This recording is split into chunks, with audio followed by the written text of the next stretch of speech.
تعلیم ہی سکھاتی ہے ماں باپ کی عزت کرنے کا طریقہ، کہ تعلیم ہی سکھاتی ہے جینے کا سلیقہ،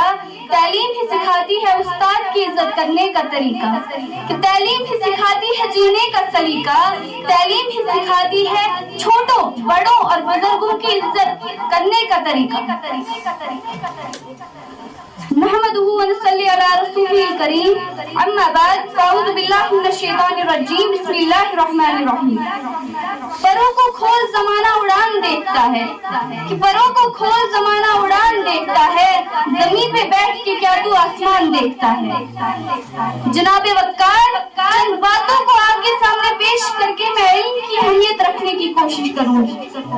تو رب العزت نے اپنی کتاب میں علم والوں کی اتنی تعریفیں کی ہے، نبی اکرم صلی اللہ علیہ وسلم نے اپنی حدیثوں میں اتنی فضیلتیں بیان کی ہیں۔ اب جب میں اپنی تقریر میں علم لفظ استعمال کروں گی تو آپ سمجھ جائے گا کہ اس کے معنی دونوں دنیاوی علم اور دینی علم دونوں کے ہیں۔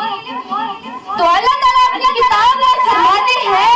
اور نبی اکرم صلی اللہ علیہ وسلم پر جو پہلی وحی نازل ہوئی وہ یہ ہوئی کہ اقرأ باسم ربک الذی خلق، کہ پڑھ اپنے رب کے نام پہ جس نے تجھے پیدا فرمایا۔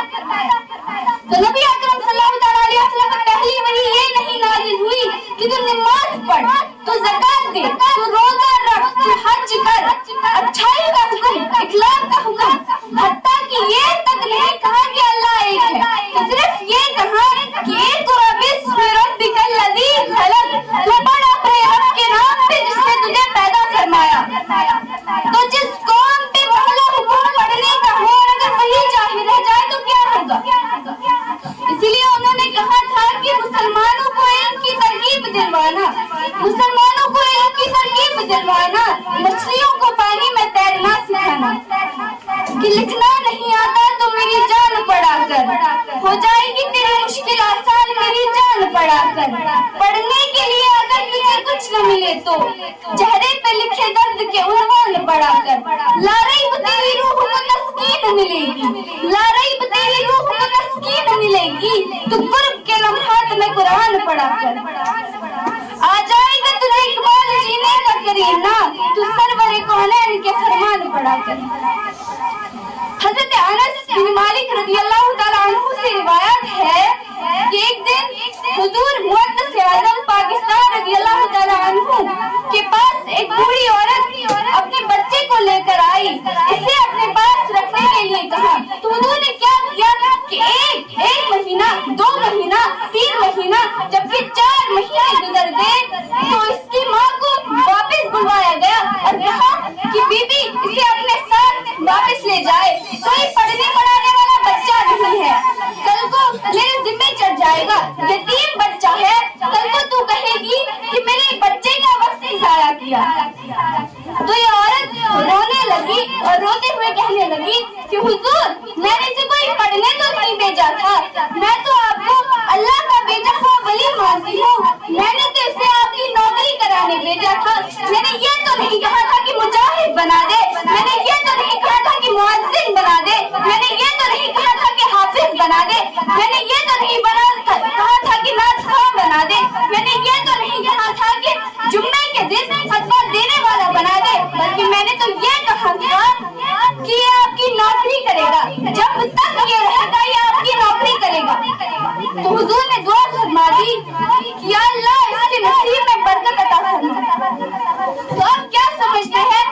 کہ خدمت کرنے والے کے نصیب میں کچھ عطا نہیں ہوتا ہے؟ ارے جو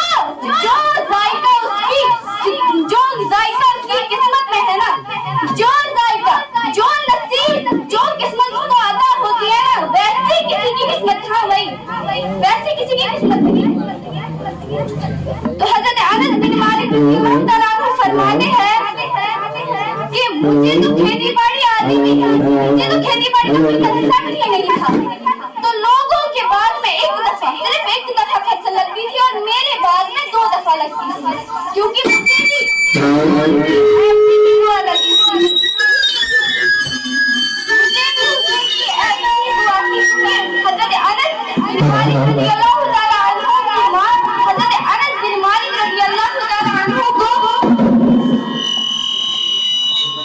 ایسے ہی حضور کی بارگاہ